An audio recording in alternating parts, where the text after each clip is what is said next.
Have you ever thought about where your produce comes from?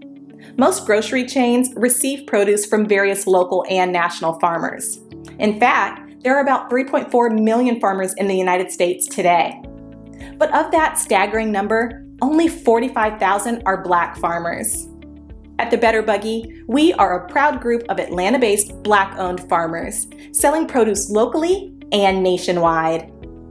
Our easy-to-navigate online platform makes it easy for you to make a one-time purchase or to simplify your life by subscribing to our weekly produce box. Whichever frequency you choose, you can order with confidence, knowing you'll receive 100% organic farm-fresh produce.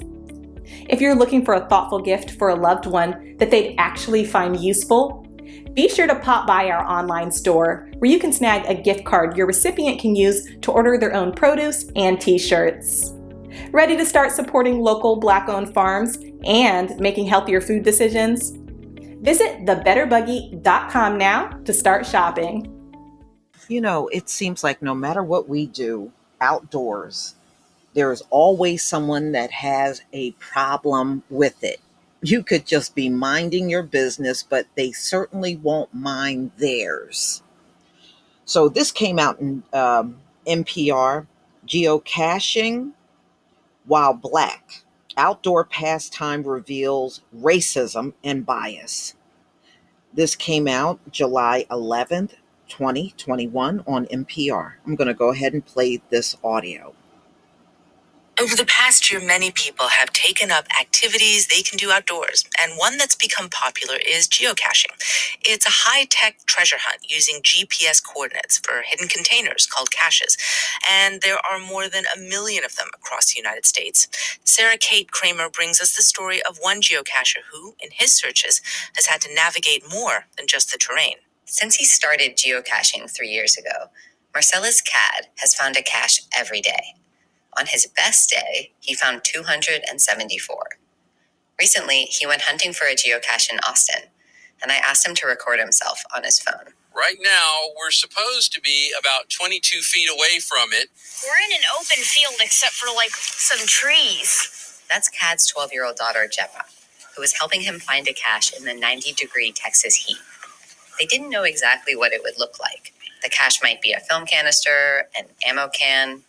Suddenly, Gemma spotted a little orange container nestled at the bottom of a tree. Oh, is that it down there?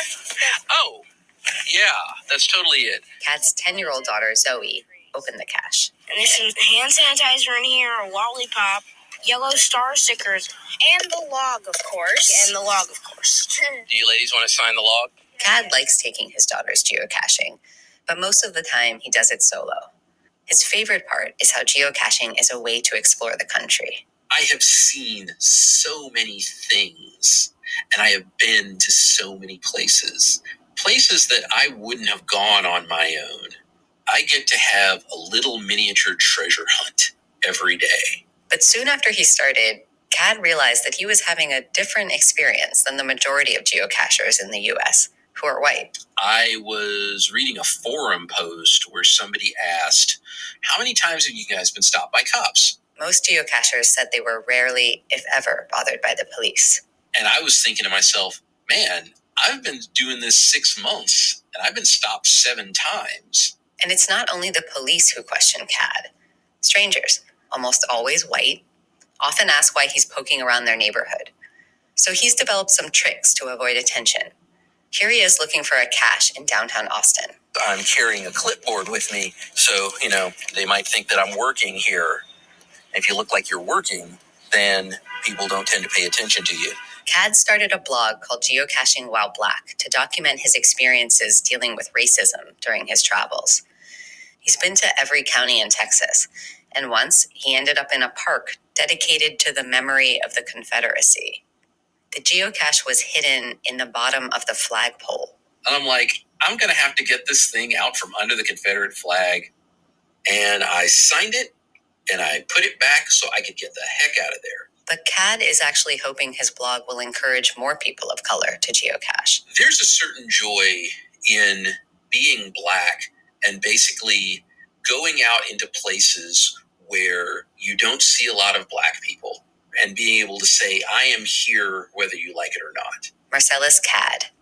His goal is to find a geocache in every county in the United States. For NPR News, I'm Sarah Kate Kramer. I'm reaching bingo.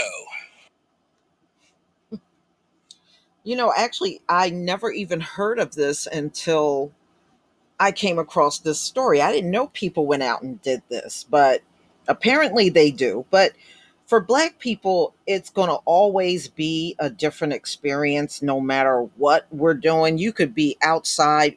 Y'all remember the video I did on the Black man that was outside in front of his house sweeping, and the police came up on him with their guns drawn.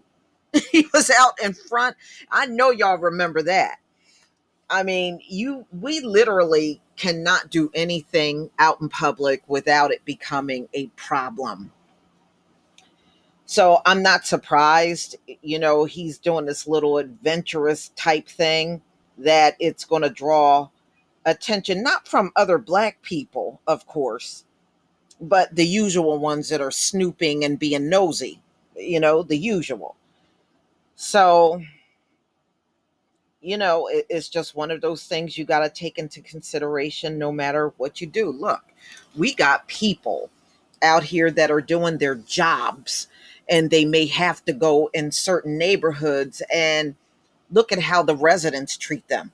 I've read and done videos on Amazon drivers getting guns held on them by residents, or they're trying to get out of a neighborhood after delivering packages and they get blocked in.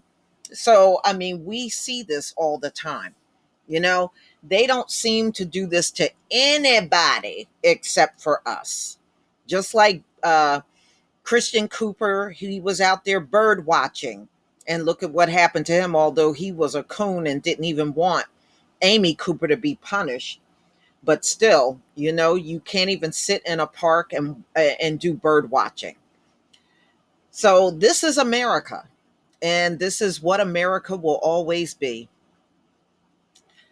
But y'all, please tell me what you think. Please leave your comment and subscribe. Don't forget to hit on the notification bell, and I'll see you on the next video.